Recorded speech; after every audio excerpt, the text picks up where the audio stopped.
1,000 ants versus natural disasters. Their insane ability to work together to accomplish impossible tasks. So I was wondering what would happen if I put my 1,000 ant colony up against natural disasters. Would they actually be able to stop and survive them by working together? Well, that's exactly What I wanna know is, right, where did he get these 1,000 ants from? Where are we finding all these ants, bro? Did he rob them? Did he buy? I'm pretty sure you can't. I'm pretty sure you can't buy ants, can you? I might be wrong. Why, I gathered up 1,000 ants, and I have the 5 coolest natural disasters planned, starting with the most iconic, an earthquake. Yup, ants, I went out and bought a realistic earthquake simulating platform that if I go and press this button, or whatever on top starts to shake so much, which recreates a real earthquake. Oh, dang. But what I'll actually be putting on here is this 2D ant nest and filling it up with the 1,000 ants, of course. Basically, these ants will dig out tunnels along the glass. I feel sad for the ants, bro. Throughout that process, the earthquake machine will lightly go off to gently collapse the tunnels. I feel sad for the ants, bro. That way, I can show you how ants evolve to survive earthquakes. Digital vibing, and you got this guy move on to the more and more doing experiments on them. Now, as you could probably imagine, the ants wasted no time to get to work. Ants are so tiny, and while a single ant would basically be able to make no progress whatsoever, when you have a 1,000 ants, things are done at an insanely rapid pace as workers started picking up grains of sand along the glass so each tunnel could be formed. It's so cool to see time-lapse footage of these tunnels being made because they literally dug out this entire amount of sand in only like 6 hours. That looks I'm sick. wondering what's going to happen to these tunnels when I turn on this earthquake machine. Now, oh god, no. On the least powerful setting. Okay, it's shaking super slowly. Now, it's my goal to make sure not a single ant is harmed in this video. I just want to show you how insanely smart they are and how they will overcome all these disasters in the wild. But even this very light shaking was definitely felt amongst the colony. The workers along the top area immediately knew something was off and they started frantically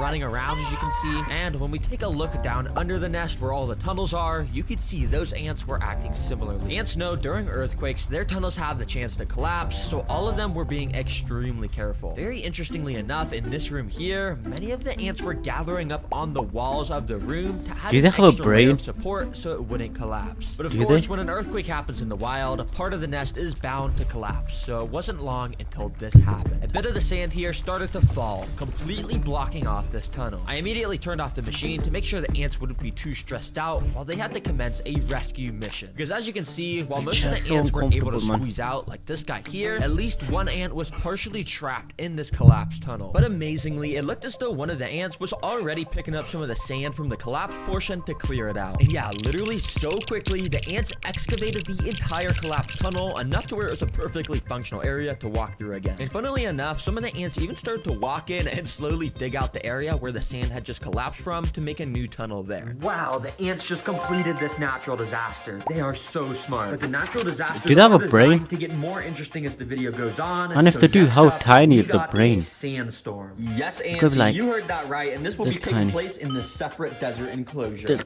we need to have a separate tank, so that way I can make this sand blow around like crazy to replicate a real sandstorm. And along with this blow dryer, I've also got all these fans that clamp to the walls, and I can just set up to constantly blow the ants back. For the ants to be able to pass this disaster, they're gonna have to do something like grab onto each other's bodies or something to be able to push past this intense wind. And if they can make it to this canyon, climb up it, and make it to the TerraGreen leaf bowl, then they're gonna get a ton of seeds, which is their favorite food. All right, let me just hook up this tubing like so, and the ants should start coming. Let's go. Yup, and this tubing is set up so once an ant enters the disaster, they can't get out. That way, we'll progressively get to see more and more teamwork as time goes on. Now, immediately, you could see these first ants just kind of thought this was a normal desert as they were walking through it, but quickly, I brought out my mini Sandstorm fan, and I started to blow. Immediately, the ants started to feel the wind pressure pushing them back, and were suddenly not able to walk forward. Some even lost their grip and got pushed back a bit. And as more ants entered the desert, you could tell the sandstorm was keeping them all stuck to the left side of this enclosure. Yo, this little mini fan is fire for replicating a sandstorm. But no, this is where it gets interesting, because now that they know a sandstorm is brewing, how are they going to figure out how to get to these seeds? Well, let's see. While most ants kept trying to just walk forward and getting blown back, interestingly enough, many of the ants were gathering up in this back area here near the sticks. And many of them were actually starting to climb onto the sticks. You see, the fan doesn't doesn't really blow ants back if they're walking on sticks, since there's just so much of a better grip on there. But yeah, the second they climb off and stand on the sand again, they'll get blown back, as you can see. Bro, oh my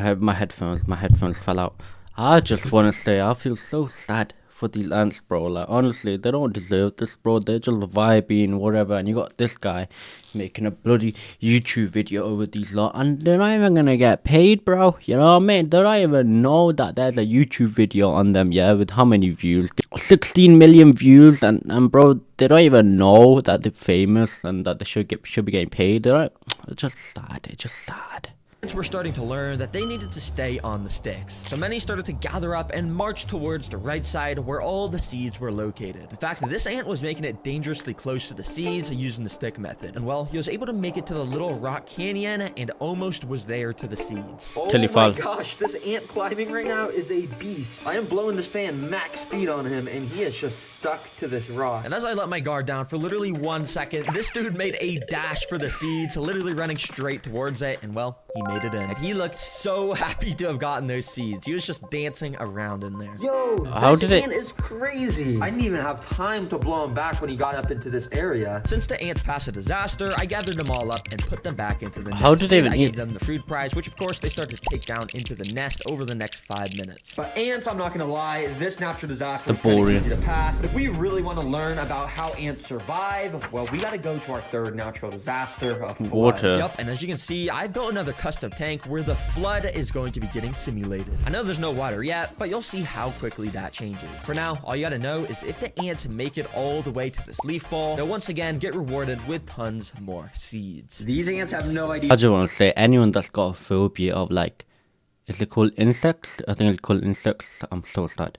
I'm not sad. I mean, I'm so sorry for you lot. I mean, I got no phobia. Why would you be scared of these little things?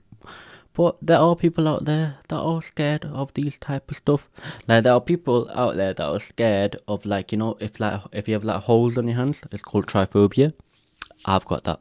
What's about to hit them? Let's connect this tubing so these guys can start walking in. Quickly, the ants started to make their way in. But before the ants had any time at all to take in their surroundings, I had to activate the flood. So to make the flood happen, I gotta go down here to this little bucket, plug it in, and then out the end of this tube. Oh yeah, water. Oh shoot, water's coming out. Okay, I just gotta carefully, move that over there. Oh, okay.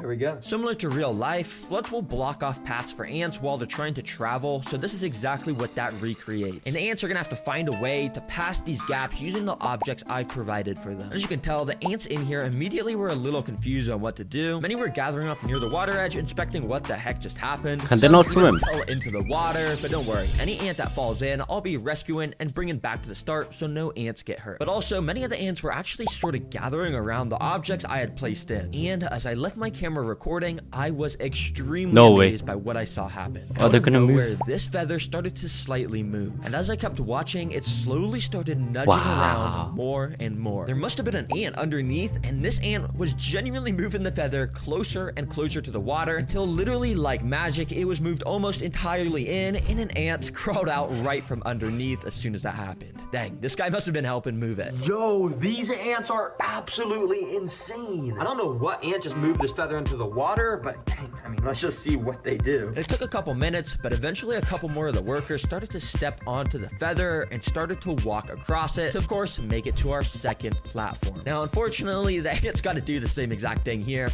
Sorry, guys, I know you already did it once, but to my surprise, the ants literally wasted no time to start gathering around these feathers and directly in the area under them. And while it took a couple hours, eventually my camera caught this same exact thing happening. The feather slowly inched towards the water until, well, it had made a bridge across almost. Let's go, ants. Now, I did help them a little bit by just moving the feather up onto this platform, but for the most part, they actually were moving though. Take long to be fair, it would have been cooler if they moved the little wood thing. It would have been better. But, you know. Our first worker stepped onto the final platform and climbed up into the leaf dish to claim their seeds. All right, well done, little ant, and here is your guys' reward. Well, guys, if you want even better food, you're gonna have to complete this next natural disaster, which is a blizzard. And guys, this is gonna be happening in your blizzard. Be prepared. Yup, this blizzard will be taking place inside of the ant nest, so we could study how ants handle the cold in the wild. Now, obviously, I can't just go and dump a ton of snow on them. that would totally just freeze them all. Instead, I've actually got some ice cubes, which I'm gonna go and just plop on this which, as you can see, this makes a nice little makeshift snow that on my laser thermometer is approximately -Celsius degrees. I started by sprinkling a super tiny amount of this ice on the That's ant tiny. to see how they That's tiny, yeah. react. That's And bloody massive. interestingly, well, not even a single ant cared at all. Yeah, this ice just melted completely into the sand. Since the ants weren't affected by that, I decided to up the amount of ice I put in, which should give us a reaction to how ants handle the cold in the wild. And this time, the ants were actually a bit more interested in the ice, with some of them even crawling on top of them. I really think some of these ants did actually die during this experiment, but of course he's not gonna put that in the video, is he? The most fascinating thing I had noticed was how much the ants had started to slow down their movement since the start. Thankfully, all the ants are doing just fine still, but if you look very closely, these ants, for the most part, have slowed down so much. I mean, look at how slowly some of them are moving. Yup, this is one of ants' special abilities. Because in the winter, when it starts to snow and the temperature drops drastically, the ants are basically biologically built to start moving slower. That way, they can conserve as much energy as possible and go hide deeper underground. So yeah, in the wild, they would dig even deeper and all the ants would relocate to under the nest. I don't want to put any ants at risk, so I'm going to very carefully take out all the pieces of ice so this place will warm back up to the proper temperature. And once the tank was warmed back up, I'd say the ants are now ready for their final natural disaster, which this time is a zombie apocalypse. And I'm not gonna lie, this is probably gonna be the most interesting to watch because I've got 3 different types of insects that, in a way, is going to represent a zombie apocalypse. I've watched that movie. You need to watch that movie. That movie is sick.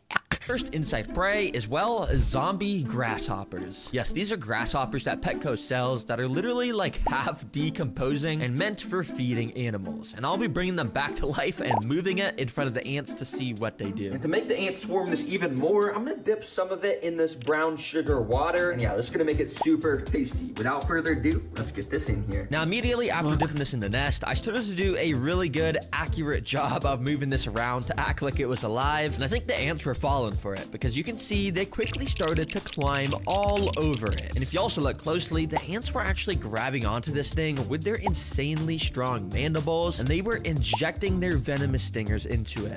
Which is kind of unnecessary. This thing is already long gone. Wait, I didn't know that ants can be venomous. They are? Huh? But I guess I'm just doing such a good job moving it around that they think it's actually a real zombie grasshopper. Okay, you guys are doing a good job attacking them. I'm sorry, I don't think I can watch any more of this.